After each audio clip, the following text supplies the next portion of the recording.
الحمد لله و الصلاة و السلام علی رسول الله. اما بعد، سؤال آمده است که آیا همدیگر را به روز جمعه تبریک نمودن جایز هست و یا ارسال نمودن رساله های با تصویرهای زیبا آماده شده، بعضی از رساله های تبریکاتی به مانند جمعه مبارک باد، مبارک جمعه و غیره، آیا جایز است یا نیست؟ بارک الله فیکم. البته هر عملی که به خاطر ثواب انجام داده می شود و به خاطر اجر و پاداش انجام داده می شود، ما باید دلیل از سنت رسول اکرم صلی الله علیه و سلم داشته باشیم، چرا که هر یک چیزی که به خاطر ثواب انجام داده می شود کمترین درجه اش مستحب است.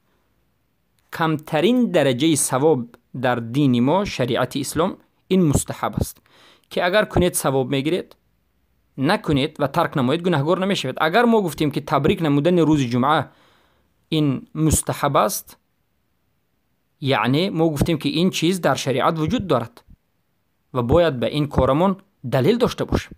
برای که هر یک کمترین چیزی که ما ثواب میگوییم مستحب است، کمترین چیزی که مستحب است باید دلیل داشته باشد و هر چیزی که ما مستحب میگیم دلیل نداشته باشد، این پس بدعت است و مخالف شریعت است.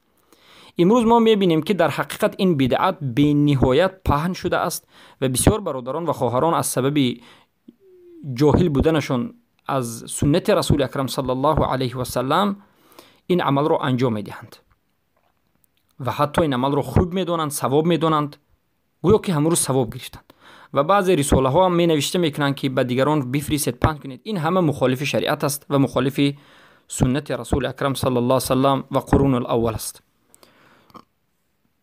پس سنت چیست؟ سنت این است که وقتی که رسول الله صلی الله علیه و سلم نماز میخوندند، نماز روز جمعه، صحابگان هیچ یکی از اونها همدیگر رو تبریک به این روز جمعه نمی کردند، بلکه تقبل الله منا و منکم صالح الاعمال میگفتند و همین هم به نهایت پهن شدگی نبود.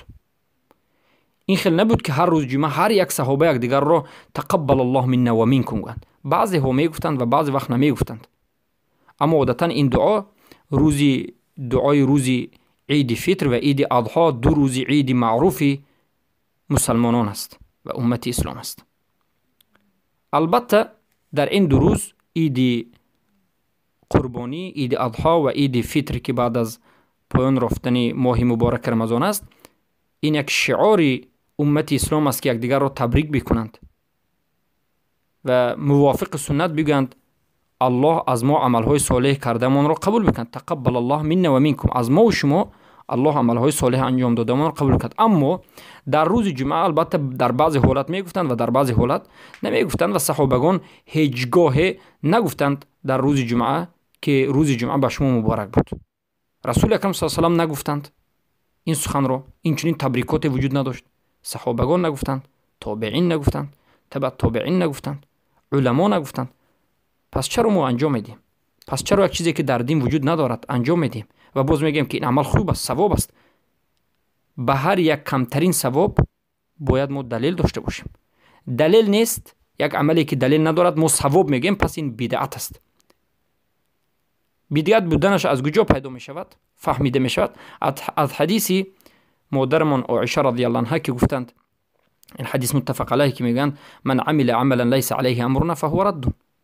رسول اکرم صلی الله علیه و سلم گفتند هر کس عملی را انجام بدهد که از عملی ما نیست، از موافق عملی ما نیست، پس این عمل رد است، یعنی قبول نیست. من احدث فی امرنا هذا ما لیس منه فهو رد.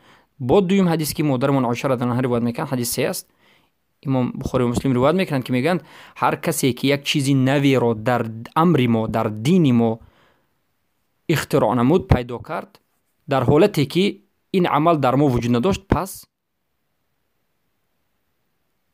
من احدث فی امرنا هذا ما لیس منه فهو رد، این هم رد است و مردود است. پس بدعت است. بارک الله فیکم. یک دیگر رو در روز جمعه تبریک کردن و گمان کردن که این امر دینی است و خوب است و در رساله ها نوشتن و فکر کردن که این خوب است. البته این درست نیست. دین از فکر گرفته نمی شود، دین از عقل گرفته نمی شود، دین این از قرآن و سنت گرفته می شود. به فهمی سلفی اومد. بارک الله فیکم.